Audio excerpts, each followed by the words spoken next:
Holidays-nale, adu namma GT Holidays da. GT Holidays, South India's #1 travel brand. You know you are special when you're with GT Holidays. தமிழர்களின் #1 choice Tamil matrimony. முக்கிய தகவல்களை குறுஞ்செய்தி வாயிலாக தெரிந்து கொள்ள ஆதன் செயலியை டவுன்லோட் பண்ணுங்க. அதற்கான லிங்க் இந்த வீடியோக்கு கீழே டிஸ்கிரிப்ஷன்ல இருக்கு. விஜய் அவர்களோட 2வது மாநாடு ரொம்ப பிரம்மாண்டமா மதுரையில நடக்க போகுது. அதுக்கு முதல் அடிக்கல்லா அதாவது பூமி பூஜை பண்ணியிருக்காங்க, பந்தக்கால் நட்டிருக்காங்க. அந்த வீடியோ காலையில இருந்து செம்ம வைரல்ல இப்ப சோஷியல் மீடியாஸ்ல. முதல் மாநாடே மதுரையில தான் நடக்கணும் அப்படின்றது விஜயோட ஆசையா இருந்தது. ஏன்னா மதுரையில இருந்து ஒரு விஷயத்த ஆரம்பிச்சோம் அப்படின்னா அது பயங்கர ஒரு புரட்சிகரமான ஒரு விஷயமா இருக்கும் அப்படின்றதான் நடிகர்களுக்கும் அரசியல் தலைவர்களுக்கும் அரசியல்வாதிகளுக்கும் எல்லாத்துக்குமே பொதுவான ஒரு விஷயமா இருந்துகிட்டு இருந்தது. அதுதான் விஜயம் ஆசைப்பட்டார், மதுரையில் நடக்கணுங்க. ஏன்னா கேப்டன் அவர்கள் ஒரு புரட்சி தொடங்கினது மதுரையில்.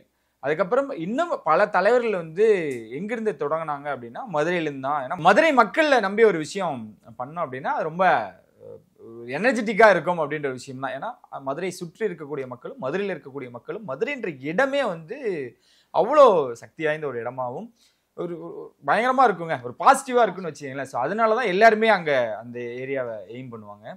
விஜய்க்கும் முதல் மாநாடு அங்க நடக்கணும்ன்றது ரொம்ப ஆசை. அதை நடக்க முடியாம போயிடுச்சு. அங்க கொடைக்கானல் ஷூட் போகும் பொழுது மதுரையில இறங்கி அந்த ஏர்போர்ட்ல இறங்கி டிராவல் பண்ண விஷயம் நீங்க பார்த்துருப்பீங்க. குலுங்கிச்சு.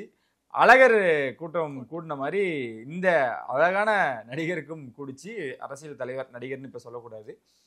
ஸோ பயங்கரமாக குடிச்சு அவர் முடிவு பண்ணிட்டார், ஃபிக்ஸ் பண்ணிட்டார். ஏன்னா வேலூர் அப்படின்னாங்க, வேலூர் கிடையாது மதுரை அப்படின்னு விஜய் அவர்கள் ஃபிக்ஸ் பண்ணியிருக்காங்க. இது ஓகே, இது ஒரு பயங்கரமான ஒரு பாசிட்டிவ் தான். நான் சமீபத்தில் ஒரு ஒரு சீனியரை சந்திக்கும் போது நாங்கள் பேசிகிட்டு இருப்போம், அது நம்ம வீடியோலையுமே இருக்குது. மதுரை யாரோட கோட்டை அப்படின்னு நம்ம கேட்டோம். ஏன்னா விஜய்க்கு இவ்வளோ ஆடியன்ஸ் கூடுறாங்க அங்கே ஆல்ரெடி இல்லை. எப்போ ரஜினியோட ஒரு பீக் டைம்ல மதுரையே அப்படியே சூப்பர் ஸ்டார் பக்கம் இருந்தது. கேப்டன் வசம் வந்துச்சு. கேப்டனுக்கு அப்புறம் யாருன்னு வரும்பொழுது இன்னும் ரஜினி ரசிகர்கள் இருக்காங்க. கேப்டன் ரசிகர்கள், கேப்டனுக்காக இன்ன வரைக்கும் உயிரை கொடுக்கக்கூடிய ரசிகர்கள் மதுரையில இன்னும் இருக்காங்க. நீங்க அவ்வளோ அசால்ட்டாலாம் அவங்க கேப்டனை பத்தி நீங்க ஏதாவது பேசிட்டு அங்கிருந்து வெளியே வந்துட முடியாது. அந்த அளவுக்கு வெறி பிடிச்ச ரசிகர்கள் இருக்காங்க. அதை தாண்டின ஒரு கூட்டம் அஜித் அவர்களுக்கு அன்றையிலிருந்து இன்றைக்கு வரைக்கும் இருந்துகிட்டே இருக்கு. அதை எப்படி ஃபேஸ் பண்ண போறாங்கன்ற ஒரு விஷயம் இருந்துச்சு. இப்போ 2 பேரும் நண்பர்கள், அதையும் தாண்டி ரொம்ப பரஸ்பரமான ஒரு விஷயங்கள் இருந்தாலுமே கூட நான் அந்த சீனியர்கிட்ட பேசும் பொழுது, தம்பி நீ மதுரையில் எங்கே வேணா இறங்கிடலாம், எங்கே வேணா இறங்கி இப்போ நம்ம சென்னையில் இருந்து இப்போ கோயம்பேடுல இருந்து நம்ம டி நகர் போகிறோம், இல்லை வலசரவாக்கம் போகிறோம், இல்லை செங்கல்பட்டு போகிறோம். அது மாதிரி எங்கேயாவது ஒரு ஊரில் இறங்கி கொஞ்சம் தூரம் ட்ராவல் பண்ணுவோம்ல, ஒரு 5 கிலோமீட்டர் 10 கிலோமீட்டர் ட்ராவல் பண்ணும் பொழுது அப்படியே சும்மா ஆட்டோவில் போகும்போது எதில் போகும்போது வெளியே வேடிக்கை போகிறாங்க. அஜித் போட்டோ இல்லாத ஒரு இடம் இருக்காது. குறிப்பா இந்த காது குத்து, இந்த திருவிழா, திருமண விழா எல்லாம் பார்த்தா அப்படின்னா அஜித்தோட போஸ்டர்ஸ் இருக்கும். அது விஸ்வாசத்துக்கு முன்னாடி அந்த படங்கள்ல போஸ்டர்ஸ் எப்படி இருக்குன்னு தெரியல, விஸ்வாசத்துக்கு அப்புறம் அந்த மீசை இருக்குல்ல, வந்தாண்டா மதுரைக்காரன் அப்படின்ற ஒரு விஷயம் இருக்கும் பொழுது அப்ப அந்த போட்டோ செலிப்ரேட் பண்ணாங்க, கொண்டாடினாங்க அஜித். இன்ன வரைக்கும் அந்த போஸ்டர் அந்த அந்த போட்டோ தான் இருந்துகிட்டு இருக்கு. அது திருவிழா மட்டுமா, விசேஷ நாள் மட்டுமா அப்படின்னா இல்ல, எல்லாத்துக்குமே அடிப்பாங்க. ஆட்டோவில் இருக்கும், ஒரு செவுத்துல இருக்கும், ஒரு பாலத்துக்கு பிரிட்ஜு கீழே இருக்கும், எல்லா இடத்துலையுமே தலை இருப்பார். அவர் தலையா இருக்கும் பொழுது இருந்தாரு, இப்போ ஏகேவா மாறின பொழுது இருக்காரு அப்படின்ற விஷயம் இருக்கும்ல. ஸோ இந்த பூமி பூஜையை தொடர்ந்து எல்லாருமே சொல்றது என்னன்னா, அஜித்தோட கோட்டையில விஜயா அப்படின்ற ஒரு கேள்வி எழுது. இது நம்ம ஒத்துக்கிட்டு தான் ஆகணும். விஜய் ரசிகர்களுக்கே தெரியும், மதுரையில் இருக்கக்கூடிய விஜய் ரசிகர்களுக்கே தெரியும் மதுரை யாரோடது, அவங்க எந்த எந்த நடிகருக்காக அவங்க இன்ன வரைக்கும் தவமா இருக்காங்க அப்படின்றது தெரியும். அஜித்துக்காக தான், அதுல மாற்று கருத்தே இல்லை. இப்போ அவர் எலெக்ஷனுக்கு மாறினதுக்கு அப்புறம் அங்க இருக்கக்கூடிய அஜித் ரசிகளோட சப்போர்ட்டர்ஸும் இருக்கு, அவங்களும் வரவேற்கிறாங்க அப்படிலாம் இருக்காங்கல்ல. ஸோ அது எப்படி ஃபேஸ் பண்ண போறாங்கன்ற ஒரு விஷயம் தான். இப்போ அவங்க அது அஜித்தோட கோட்டையிலேயே அவர் கிளம்பி இறங்குறாரு அப்படின்ற பொழுது கொஞ்சம் விஷயங்கள் நிறைய விஷயங்கள் இருக்கும். ஏன்னா எவ்வளோ அஜித் ரசிகர்கள் விஜய்க்கு சப்போர்ட் பண்ணாலுமே கூட இன்னும் வெறி பிடிச்ச அஜித் ரசிகர்கள்லாம் இருக்காங்கல்ல. ஸோ அது எப்படி இருக்க போகுது அப்படின்ற ஒரு எதிர்பார்ப்புமே இருந்துகிட்டு இருக்கு. விஜய் ரசிகர்களுக்கு கொண்டாட ரெடி ஆயிட்டாங்க. ஏன்னா எங்க இருக்கீங்க நீங்க, மதுரையில நிறைய ஏரியா பேர்லாம் சொல்லி அங்க பாருங்கடா, இங்க பாருங்கடாலாம் நிறைய பேர் கொந்தளிச்சுக்கிட்டு இருக்காங்க. எஸ் இருக்காங்க, மதுரை மட்டும் எல்லா ஊர்லயுமே இருக்காங்க. நம்ம என்ன சொல்றோம் அப்படின்னா, எல்லா நடிகர்களும் விட ஒரு படி மேல அஜித் ரசிகர்கள் மதுரையில் அதிகமா இருக்கிறாங்க அப்படின்னு தான். ஸோ அதை நாங்கள் பிரேக் பண்ணணும்னு சொல்லிட்டு சில விஷயங்கள்லாம் பண்ணுவாங்கல்ல, அதுக்கான ஒரு உதாரணமா இந்த மாநாடு இருக்க போறதா நிறைய பேர் சொல்றாங்க.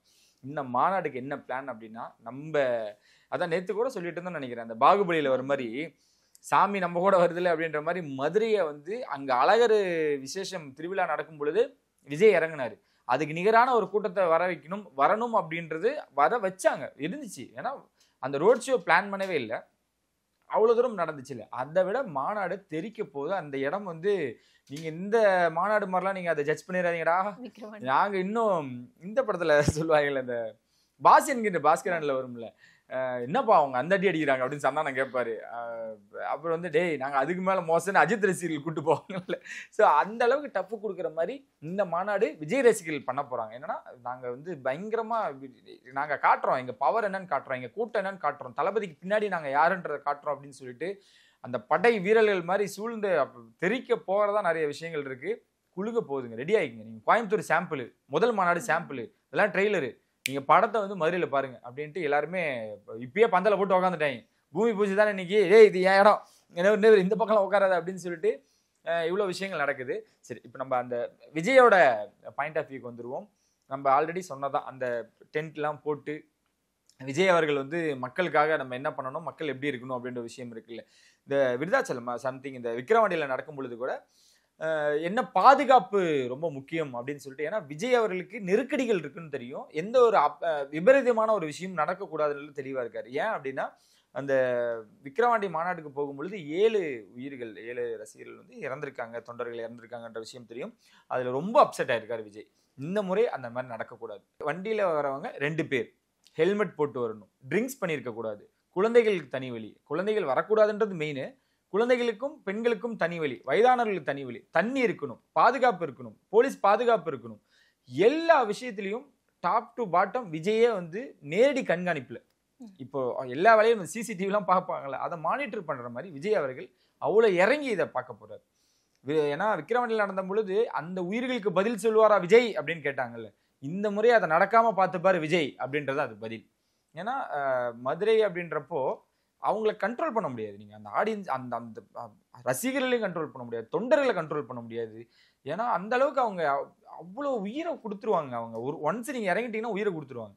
அந்த இடத்துக்கு போறோம் அப்படின்றப்போ அவங்களோட பல்ஸுக்கு ஏற்ற மாதிரி நம்ம மாறிக்கணும். நம்மளுக்கு ஏற்ற மாதிரி அவங்கள மாற்ற முடியாது, அவங்களுக்கு ஏற்ற மாதிரி நம்மளை மாத்திக்கணும். அவங்க வந்து மதுரைக்காரங்கெல்லாம் வந்து பெண்களை அவ்வளோ மதிக்கிறவங்க. என்னதான் இருந்தாலும் தனக்குன்னு ஒரு விஷயம் வரும் பொழுது அவங்க அவ்வளோ தூரம் முன் நிற்கக்கூடியவங்க தான். ஸோ அதனால அவங்கள நம்ம எப்படி ஹேண்டில் பண்ணுன்றது விஷயம் இருக்குல்ல, இதுக்கு அப்படியே மாஸ்டர் பிளானே சேஞ்ச் பண்ண போறாரு விஜய். ஆனால் இன்னும் ஒரு விஷயம் மெயினாக சொல்கிறேன், இந்த பவுன்சர்ஸ் இருக்காங்க விஜய் கூட, அவங்கள வந்து சென்னையில் பார்த்ததோ, விக்கிரவாண்டியில் பார்த்ததோ, கோயம்புத்தூரில் பார்த்ததோ, எல்லா இடங்களையும் போகிற இடத்துக்குலாம் விஜய் கூப்பிட்டு போறாரு. தயவுசெஞ்சு மதுரைக்கு அவரை கூப்பிட்டு போறேன், அவங்களை கூப்பிட்டு போறாங்க. ஏன்னா மதுரைக்காரங்க வந்து இல்லை, நான் அவ்வளோ தூரம் எக்ஸ்ட்ரீமாக சொல்றது காரணம் என்னன்னா, கண்ட்ரோல் பண்ண முடியாதுங்க அவங்கள. அவங்க கிட்டலாம் போய் நீங்கள் ஒரு வார்த்தை பேசிட முடியாது. அவங்களுக்கு ரெஸ்பெக்ட் ரொம்ப முக்கியம். அந்த மரியாதை வந்து தவறிச்சு இல்லை, நீ ஏதாவது ஒன்று பண்றீங்க அப்படின்னா தப்பி வெளியே வர முடியாது இல்லை, அந்த மாதிரி சொல்றேன். ஏன்னா இந்த பவுன்சர்ஸுக்கு கொஞ்சம் அவங்க அட்வைஸ் பண்ணணும். இதன் மூலியமா நம்ம சொல்றோம், ஏன்னா நம்ம நேரில் பார்த்தனால மீடியாக்களா இருக்கட்டும், மக்கள்கிட்டயா இருக்கட்டும், அவங்க பண்ணக்கூடிய அந்த பிஹேவியர்லாம் வந்து பார்க்கும்பொழுது நம்மளுக்கு ஒரு சில இடங்கள்ல எல்லாருமே சொல்ல, அங்க இருக்கக்கூடிய பவுன்சர்ஸ் எல்லாம் எக்ஸ்பீரியன்ஸ் ஆனவங்க, எக்ஸ்பர்ட் ஆனவங்க, அதுல நம்ம தப்பு சொல்ல வரல. பட் சில குறைகள் இருக்குல்ல, அதை விஜய் அவர்கள் இங்கேயே எல்லாமே சால்வ் பண்ணிட்டு, இங்க பாருங்க ஏன் என்னோட தொண்டர்கள் அப்படிதான் இருப்பாங்க, அதுதான் உங்களோட வேலையா இருக்கணும் மொழியே, அவங்க மேல இது நடந்துடக்கூடாதுல அப்படி இருக்கணும் அப்படின்ற விஷயம் தான். ஸோ எத்தனை அந்த இங்க விக்கிரவாண்டியில் நடக்கும் பொழுது இவ்வளோ பேருக்கு ஏற்ற மாதிரி தண்ணி டேங்க் பக்கத்துல அப்படின்னு வச்சாங்க, ரெஸ்ட் ரூம் பக்கத்துல அப்படின்னு வச்சாங்க, ஆம்புலன்ஸ் வசதி வச்சாங்க, பாதுகாப்புக்கு வந்து அவங்களோட நம்ம தமிழக வெற்றி கழகத்தை சார்ந்தவங்களே வந்து இத்தனை பேர் லைன் அப்ல இருங்க, அவங்க இதுல வந்து செக்யூரிட்டி மாதிரி மீன்ஸ் அவங்களோட இன்சார்ஜ் மாதிரி நிறைய பேர் போட்டு அவ்வளோ தூரம் பார்த்துக்கிட்டாங்க. பேரிகார்டு இப்படி இருக்கணும், எல்லாமே இருக்கணும்னு சொல்லிட்டு தரமான ஒரு விஷயத்துல இறங்க போறாங்க. இந்த முறை தப்பு நடக்காதுன்றல இவங்க ஸ்ட்ராங்கா இருக்காங்க. அதே மீறி நடக்கிறது நம்ம ஒன்றும் பண்ண முடியாது, ஏன்னா அந்த கூட்டத்தை கண்ட்ரோல் பண்றதுக்கு இன்னும் நிறைய பட தளபதிகள் வேணும் தான். ஸோ போன முறை வந்து புஷியானந்த் அவர்கள் மட்டும்தான் விக்ரவாண்டியில் நடத்தி காமிச்சார்ல, அப்போ ஆதவ அர்ஜுனா இல்லை, வேற யாருமே இல்லை, அவர் மட்டும்தான். அவர் மைக்கை பிடிச்சி இறங்கிடே மேலே ஏன்டா ஏறுறீங்க அப்படிலாம் கத்திட்டு இருந்தாரு. அவரு தனியாலாம் அங்கே போராடினாருங்க, அதை சக்ஸஸ்ஃபுல்லாக முடிச்சாரு. நீங்க நான் மறுபடியும் சொல்றேன், புஷியானந்த் இப்போ மதுரைக்கு போறல, மதுரைக்கு இதுக்கு முன்னாடியே போயிருக்காரு. எப்போனா எனக்கு தெரிஞ்சு வேலாயுதம் டைம்னு நினைக்கிறேன், வேலாயுதம் டைமும் சம்திங். அப்போல்லாம் வந்து பார்த்தீங்கன்னா விஜய் வெளியே அவுட்டோர்லாம் போய் ப்ரொமோஷன்ல பண்ணியிருக்காருங்க. அதெல்லாம் அதை நீங்களாம் யூடியூப்ல போட்டு பாருங்களேன், அதெல்லாம் நிறைய இருக்கு. ஸோ அதுக்கு முன்னாடி மதுரைக்கு போயிருக்காரு. அப்பெல்லாம் ரொம்ப சைலண்ட்டு. இந்த முறை சைலண்ட்டுக்கு வேலை இல்லை, ஏன்னா அவர் போகிறது புதிய பாதை அப்படின்றனால இது கொஞ்சம் வித்தியாசமான ஒரு கதைக்களமா இருக்கும்ல. அதனால ஒரு நல்ல பிளான் தான். புஷியானந்தர் கொடுத்தாலே அழகா பண்ணிடுவாரு. ஆனால் ஆதவ அர்ஜுனா இணைஞ்சிருக்கிறது வந்து இன்னொரு பலம். என்ன தப்பு நடக்கக்கூடாதுன்னா, ஆதவ அர்ஜுனாவோ புஷியானந்த் அவர்களோ இன்னும் மற்ற ஆட்களோ அவங்கவுங்களுக்குன்ற ரசிகர்கள் கொஞ்சம் தயவு செஞ்சு பின்னாடி வச்சிருங்க. ஏன்னா இவங்களை வந்து நாங்கள் பேசும்போதா இருக்கட்டும், எங்களோட ஆட்கள்னு யாராவது கூட்டிட்டு வந்து பலத்தை காமிச்சுன்னு நினச்சிங்கன்னா விஜய் ரசிகர்கள்ட்ட அது நடக்காது. மறுபடியும் இந்த இடத்துல சொல்கிறதா, மற்ற ஏரியாக்களில் நீங்கள் நினச்சி பார்க்குற மாதிரி மதுரைக்காரங்களை நினச்சிடாதீங்க, மதுரை விஜய் ரசிகர்களை நினச்சிடாதீங்க, மதுரையில் இருக்கக்கூடிய விஜய் ஆதரவாளர்களான அஜித் ரசிகர்களையும் நினச்சிடாதீங்க அப்படின்றது மட்டும் தான் இந்த இடத்துல நம்ம சொல்லணும். எப்பயுமே வந்து ஒரு சின்னதாக ஒரு ஈவெண்ட் நடத்தணும்னாலே அதுக்கான வேலை ப்ராசஸ் அப்படிங்கிறது ரொம்ப பெருசு. இந்த மாதிரி ஒரு பெரிய ஈவெண்ட்டு அதில் வந்து நிறைய வேலைகள் இருக்குது. நீங்கள் சொன்ன மாதிரி தண்ணி வைக்கிறதுலேருந்து வழிகள் அமைக்கிறதுல நிறைய ப்ராசஸ், எத்தனை பல ஆயிரம் பேர் மக்களுமே வருவாங்க. ஸோ அதுக்கான ப்ராசஸ் இவங்க எப்படி வந்து லட்சம் எதிர்பார்க்குறாங்க. இந்த ரெக்கார்டை பிரேக் பண்ண போகிறாங்க. கேப்டன் அவர்கள் வந்து அவரோட கல்யாணத்திலேயா இருக்கட்டும், அவரோட முதல் அரசியல் மாநாடாக இருக்கட்டும், அதுதான் இன்ன வரைக்கும் ரெக்கார்டில் இருக்கு. கேப்டன் விஜயகாந்த் அவர்கள் பண்ண சாதனையை வந்து அந்த ஒரு மாநாடு சொல்லிச்சு. வந்தவங்க எல்லாருக்கும் சாப்பாடு போட்டாருங்க. விக்கிரவாண்டியில வந்து சாப்பாடு போடலன்னு ஒரு குறை வச்சாங்க. கேப்டன் அவர்கள் அப்படி இல்லை, மதுரையில வந்துகிட்டே இருந்தாங்க. காலையில வந்தாங்க, நைட்டு வந்தாங்க. எவ்வளோ பேர் எத்தனை முறை வந்தாலும் அவங்களுக்கு நான்வெஜ் சமைச்சு போடுங்கன்னு சொல்லி வந்தவங்களுக்கு எல்லாம் சமைச்சு போட்டுட்டே இருந்து மதுரையை அப்படியே ஃபயரா வச்சிருந்தாருங்க. அந்த காலகட்டத்திலேயேங்க எவ்வளோ பேர், எந்த கட்சி தலைவர்களுக்கும் கூடாத கூட்டம் வந்து கேப்டன் அவர்களுக்கு முதல் முறை கூடிச்சு. அந்த அளவுக்கு அவர் வந்து மதுரையில பேசும் பொழுது அவ்வளோ பேருக்கு சாப்பாடு போட்டாரு, அவ்வளோ ஃபயரா பேசினார். அந்த விஷயங்கள் இருக்குல்ல, அதை கவனத்துல வச்சுக்கணும். ஏன்னா நீங்க பண்ண போறது ஒரு மணி நேரம் 2 மணி நேரம், அதிகபட்சம் 1 மணி நேரம். விஜய் வந்து பேசக்கூடியது 20 நிமிஷம் இல்லை 40 நிமிஷம். அவ்வளோ டியூரேஷன்ல நல்ல நேரம் பார்த்து அந்த விஷயங்கள்லாம் பண்ணதான் போறாரு. அதையும் மீறி இவங்களுக்கு நீங்க எதுவுமே வச்சிடக்கூடாது. நான் தான் சொல்றேனே, மதுரை மக்கள் ரொம்ப பாசமானவங்க, ரொம்ப ரோஷமானவங்க. அவங்களுக்கு ஏதாவது குறை வச்சுட்டீங்கன்னா அவ்வளவுதான், அவங்களுக்கு நிவர்த்தி பண்ணியே ஆகணும் அப்படின்ற விஷயம் தானே. இங்க வந்து வரப்போறது அது அவுட் ஆஃப் கண்ட்ரோல் தான் வச்சுக்கீங்களேன். அது வரது அப்புறம் ஒரு பக்கம் இருந்தாலுமே நீங்க சொன்ன மாதிரி எண்ணிக்கை அப்படின்னு ஒன்று இருக்குல்ல, இந்த ரெக்கார்டை பிரேக் பண்ண போறாங்க. கேப்டன் விஜய் அந்த ரெக்கார்டை பிரேக் பண்ண முடியாது, சமமாவது பண்ணணும்ல. நீங்க வந்து சச்சினோட சாதனையை நீங்க முறியடிக்க முடியாது.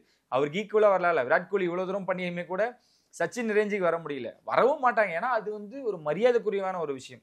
கேப்டன் அவர்களுக்கு கொடுக்கக்கூடிய ரெஸ்பெக்ட் அது. நீங்க எவ்வளவு சேஸ் போட்டு இத்தனை பேர் வரணும்னு ஊருக்கு நீங்க ஆர்டர்லாம் போட முடியாது, அவங்கள தாண்டி வரதான்.